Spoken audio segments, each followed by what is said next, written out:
Today, I'm taking my third subscriber and buying him into a poker game. We both get off to hot starts, but by the end of the night, he'll be risking every single dollar that I gave him.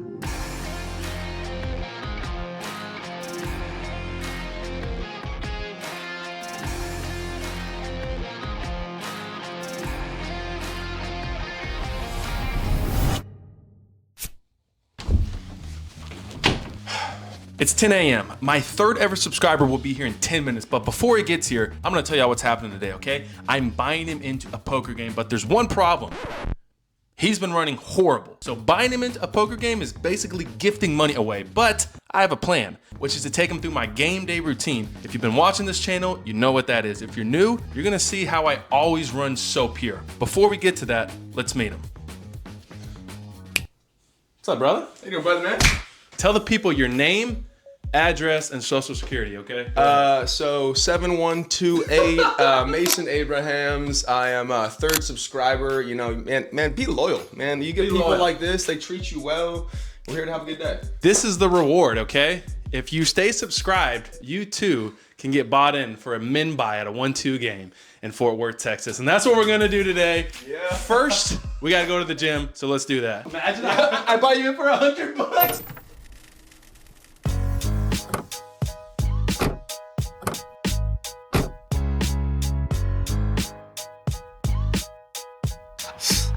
Dude is just straight chilling. Front seat. Mason is in the restroom right now. What he doesn't know is I'm gonna try to kill him. I'm gonna do a workout that I don't even usually do just to try and kill him because he's been running absolutely horrible. So he has to be punished in the gym in order to run good.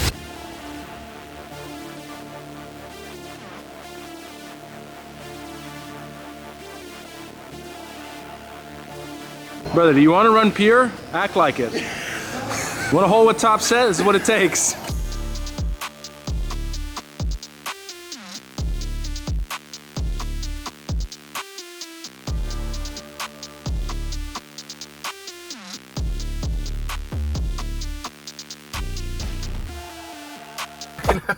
All right, brother. Phase one's complete. Oh. Workout is done. The next step is getting the cut. I am gonna fade you up personally. Imagine it just sucks. No, I'm just kidding. You just have to be productive, bro. That's the sauce. So what you have to do, because you're not gonna get your hair cut, is you have to go watch your favorite vlogger and just lock in. Okay. I wonder who that's gonna be. He dropped today. Oh my God. So weird if it's queso. Anyways, lock in on that while we take this hour drive to the fort. They obviously have aces and kings.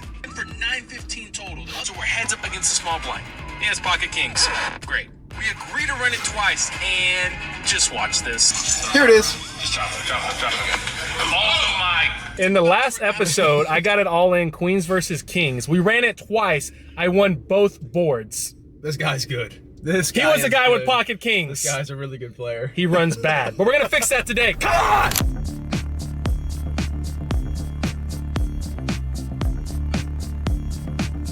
This is a great sign, brother. We need at least an extra 20 minutes of straight traffic because he's just been running so bad. So this is a good start. It's a good start. We're not even halfway there. You might win $1 billion. I mean.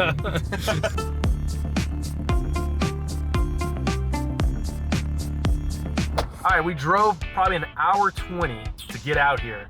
So we've completed all 3 steps. The sauce has been made. How much do you think you're getting to like play with? 7,000? 7,000. I've been running hot, not that hot. Yeah, this guy's rich, bro. You seen him on the lodge? I just found out you can min buy for 45.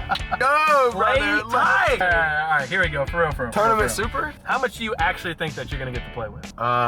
Like realistic. We're playing 1-3. So what? All right, here we go. All right. Is that good? Here we go. No, it's not good. The max buy is 1,000. Is that good? Oh my God. No. Brother, you're getting $1,000 to play with, okay? Brother, my Uber's on the way, You're getting a new title. Hey, be loyal. Hey, this is a good man right here. Like, quickly, give me this. Yeah. All right, I'll take it. You brought your money with you, right?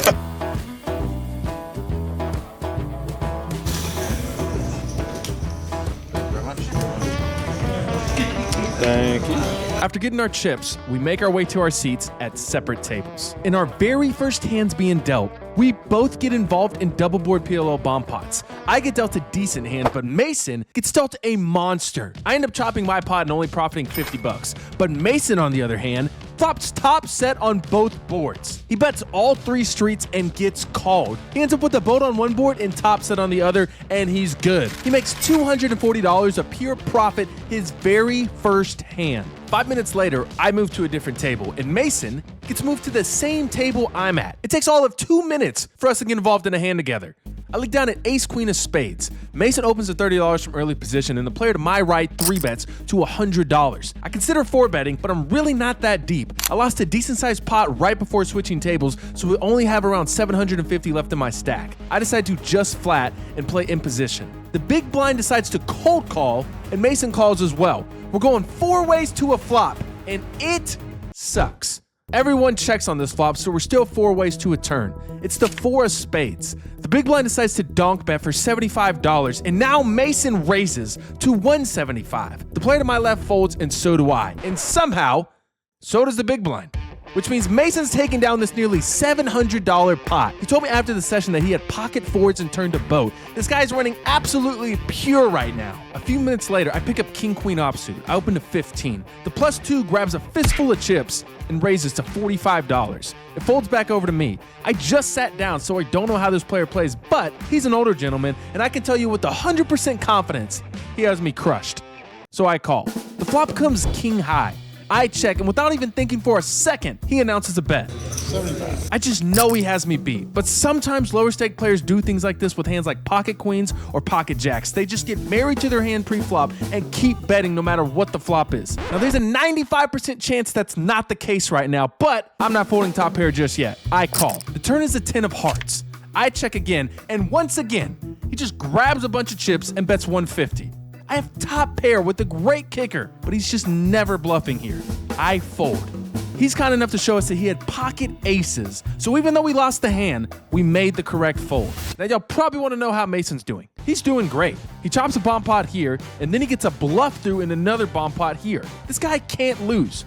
Meanwhile, I'm just getting scooped and losing every single bomb pot I play. One of the great things about the 1-3 games at the fort is you can match up to 75% of the biggest stack on the table. The biggest stack at our table is $2,800. So I add on for another $1,500 to get my stack to $2,100. I'm down $400, but not for long. I pick up king 9 of diamonds. There's a limp fest going on, so I raise to $45. I get 2 callers. I completely whiff the flop, but I don't care. I c-bet for 65 bucks. They both fold. Then I win a tiny pot with ace 10, and then I go card dead for the next hour and a half. But Mason gets involved in a big hand against one of the best players at the table. He puts Mason all in for his remaining $500. Sadly, Mason doesn't have a strong enough hand to call with. He folds. Nothing of any true significance really happens for either of us until an hour later, when I look down at ace queen of diamonds. I'm on the $10 button straddle, which means I get ultimate last action. There's been a raise to $30 and 3 callers. I raise to $160. The small blind, big blind, and initial raiser all fold, but the cutoff calls. We're heads up. The flop comes ace 8-4 with 2 clubs and 1 diamond. We have top pair with the backdoor nut flush draw. The cutoff checks. I c-bet for $150. He folds. Easy game. All right, mid-session update. I have played like 6 hands in 3 hours. Complete card dead, stuck like $400 bucks. I took 300, ran it up to about 7 or 8, pissed away a little bit, tried 3-betting a couple funky ones, but we're gonna eat. I'm gonna come back, add on the rest. The guy to my right and his right are both soft, bad players. There's one guy that literally ripped all in pre-flop, 3-way all in with 8-7 offsuit, got there. He has a giant He's stack got now. Pile. That's why I need to add on Bro, the the plan has to be to get this guy. One of us has to get this guy. Okay? Part of running good though is when you're card dead, you have to throw down on some food. Yeah. So that's what we're gonna do right now. Facts. Guaranteed run good coming your way. Watch, shut your mouth.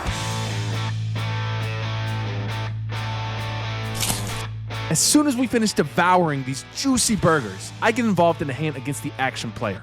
I have ace king in the cutoff and open to $20. The button calls, and then the action player 3-bets to $45. I want to go heads up with him, so I put in the 4-bet to $150. The button folds and the action player calls. Everything's going according to plan. The flop comes ace high. My opponent checks. If this guy has an ace or even a flush draw, he's not folding to any bet. Earlier, I saw him call off his entire stack with the nut flush draw and get there on the river. For this reason, I size up and bet $250. He's in the tank. Sadly, he folds. Now it's Mason's turn to pick up a hand. He gets dealt queen eight of spades. He opens to $40. The player to his left calls, and I look down at king four of hearts in the cutoff. I call as well. And so does the action player and the +1. We're going 5 ways to a flop. It comes queen high, giving Mason top pair. Action checks to him, and he c-bets for $65. The player to his left snap calls. I fold. The action player calls as well, but now the +1 check raises to $165.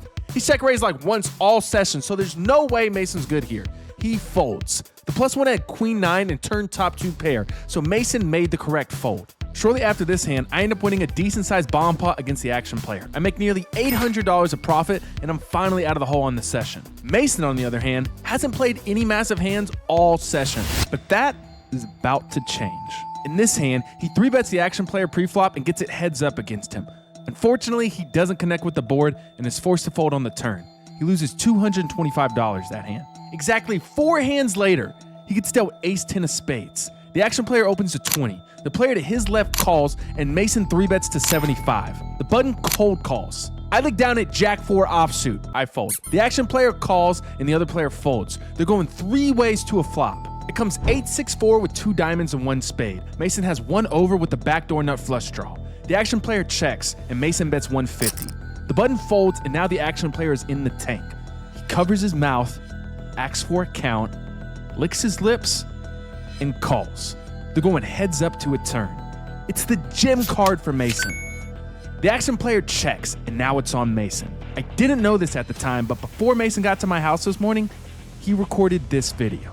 Making this real quick. He doesn't know I'm making this, but just kind of like the loose cannon in the the old big game. Go in, I'm gonna play good. That's the plan. But at the end, when time's ticking down, man, I'm gonna start gambling. Sorry, Sam. I'm just that money is either coming back quadrupled. We're winning $1 million, or we're losing it all. He either wants to win piles of money or lose every dollar I gave him. Mason thinks this guy just has a flush draw, or maybe even a pair and a flush draw. He thinks he has the best hand right now, and he's going with his read.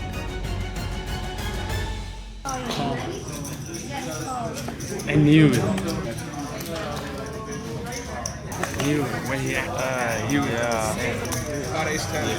Just like that, Mason gets scooped. The worst part is that the action player immediately asks for some chip racks because he's getting up, but not for another 10 minutes. I have 1 goal and 1 goal only. Get Mason's chips back from this guy in the next 10 minutes. Sure enough, I get my opportunity. I'm on the button straddle and pick up ace queen. The action player opens to 25. The cutoff and big blind both call. Action's on me. I 3-bet to $95. So I thought. The big blind cold calls, but he only puts out $70. That's because I only made it $70. I misclicked. This brings in the action player and the cutoff. We're going 4 ways to a flop. It comes king deuce queen, giving a second pair. The big blind checks, and now the action player decides to lead out on this flop for $175. The cutoff folds, and action's on me. I truly don't think he'd do this with a strong hand. I just saw him slow play a set multi-way against Mason. I think at best, he has a worse queen or a gut shot straight draw. I decided to just call and give him a chance to keep bluffing. The big blind folds, so we're heads up. The turn is the jack of hearts. Now he slows down and checks. I still think I have the best hand, but I think if I bet, he's only calling me with the better hand. I decide to give him some more rope and check it back. The river is the ace of hearts, giving us 2 pair, but also completing every draw imaginable. Now the action player starts playing with his chips super fast. He asks the dealer to spread the pot and keeps thinking. When he thinks this long before acting, I'm 99% sure we have him beat. He finally makes up his mind and bets $225. I snap call. He immediately says good call, which means we caught him trying to bluff.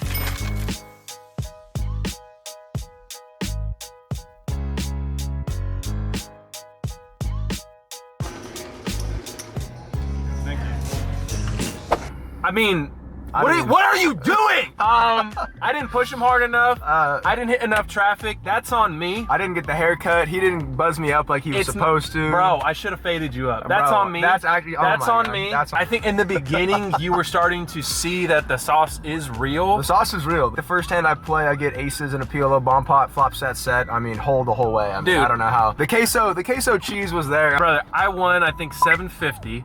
So we're only minus 250, but we had amazing burgers. So really, it's kind of. it was worth it, brother. I think it might be plus. It might be plus EV still. Seriously though, thank you for coming out here, brother. Thank you for having me.